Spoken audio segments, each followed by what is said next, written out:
লংগানদী সমষ্টিৰ উত্তৰ লালুকৰ জৰিগুৰিত ক্ৰিকেট খেল আয়োজন। ছেকেণ্ড এডিশ্যন প্ৰিমিয়াৰ লীগ অৰ্থাৎ UPL আয়োজন উত্তৰ লালুকত। উদীয়মান ক্ৰিকেটপ্ৰেমী যুৱকসকলে নিজৰ কষ্টৰ ধন খৰচ কৰি আয়োজন কৰা খেলখনত প্ৰায় ৯৬ জন খেলুৱৈ অংশগ্ৰহণ কৰে। তিনিদিনীয়া কাৰ্যসূচীৰে আয়োজন কৰা খেলখনি উদ্বোধন কৰে ভৈৰৱ বৰাই।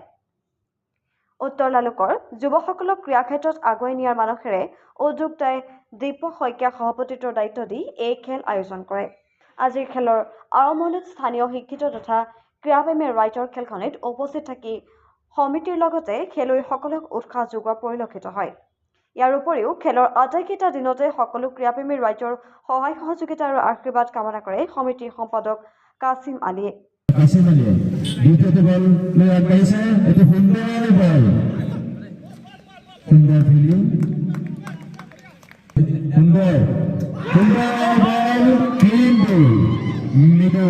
প্ৰিমিয়াৰ লীগ আমাৰ উত্তৰ লালুক আঞ্চলিক পৰ্যায়ৰ উত্তৰ লালুক ভিত্তিত আমি বচা খেলুৱৈসকলৰ আমি ফৰ্ম ফিল-আপ জৰিয়তে 96 জন খেলুৱৈয়ে ফৰ্ম ফিল-আপ কৰিছিলে।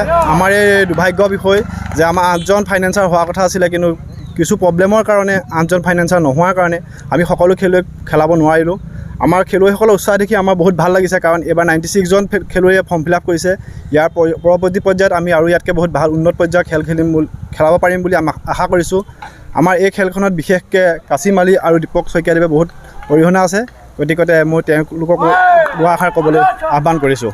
আমাৰ এই গোটেই খেলুৱৈসকল বিভিন্ন কামৰ সূত্ৰে বহুত বাহিৰত আছে, অৰুণাচলত আছে, গুৱাহাটীত আছে, নলবাৰীত আছে, কিন্তু তেওঁলোকৰ খেলৰ প্ৰতি আগ্ৰহ। তেওঁলোকে নলবাৰীত থকাৰ পিছতো অনলাইনত ফৰ্ম ফিল-আপ কৰি আজি এই খেলখন কেৱল খেলিবৰ কাৰণেই তেওঁলোকে বিভিন্ন কামত ছুটি লৈ পেলাই এই খেলখন খেলিবৰ কাৰণে তেওঁলোক আহিছে। গতিকে সকলো খেলুৱৈকে মই ধন্যবাদ জনাইছোঁ, আৰু যোনসকল খেলুৱৈয়ে অংশগ্ৰহণ কৰিব পৰা নাই বা তেওঁলোকৰ ওচৰত আমি দুখিত, তেওঁলোককো আমি পৰৱৰ্তী পৰ্যায়ত আকৌ ভাল ক্ৰিকেট প্লেটফৰ্ম এটা দিম। পৰৱৰ্তী পৰ্যায়ত যোনখন খেল হ'ব আমাৰ ইয়াত তেওঁলোকক তেতিয়ালৈ আকৌ নতুনকৈ ফৰ্ম ফিল-আপ কৰিবলৈ আহ্বান জনাম। এবাৰ তেওঁলোক খেলিব নোৱাৰিলে বুলি মনত নিৰাশ হ'বলৈ মানা কৰিছোঁ। নেক্সট বাৰত যেতিয়া আমাৰ ফাইনেন্সাৰ আৰু বহুত ওলাব, তেওঁলোকক আমি আগবঢ়াই নিম। আজি এই বছৰ দ্বিতীয় বৰ্ষ আমাৰ UPLৰ ছিজন 2। আজি প্ৰথমখন মেচ এতিয়া আমাৰ চলি আছে, আৰু আমি 15, 16, 17 তিনিদিনীয়া কাৰ্যসূচীৰে পাতিছোঁ।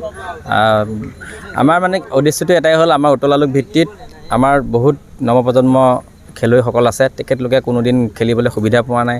সেয়েহে আমি তেওঁলোকক উলিয়াই আনিবলৈ চেষ্টা কৰিছোঁ উত্তৰ লালুক ভিত্তিত। আমি এতিয়া অকল উত্তৰ লালুক ভিত্তিত কৰিছোঁ, যিহেতু আমাৰ ফৰ্ম ফিল-আপ আমাৰ সম্পাদকদ্বয়ে ক'লেই যথেষ্টখিনি কৰিছিলে, কিন্তু আমাৰ অনাৰৰ কম হোৱাৰ কাৰণে সকলোৱে খেলিব নোৱাৰিলে, সকলোকে ল'ব পৰা নগ'লে। যিহেতু আমি এতিয়া ভাবিছোঁ এটাই, এই খেলৰ পৰা এই উত্তৰ লালুক ভিত্তিৰ যিখন UPL অনুষ্ঠিত কৰা হৈছে, ইয়াৰ পৰাই যিসকল বচা ভাল খেলুৱৈ, সেইসকলক আমি আগন্তুক দিনত আমাৰ উত্তৰ লালুকৰ পৰা আমি বাহিৰত খেলাবৰ কাৰণে যদি যিমান দূৰ সম্ভৱ হয়, সেই প্ৰচেষ্টাৰ কাৰণে আমি খেলখন উত্তৰ লালুক ভিত্তিত পাতিছোঁ।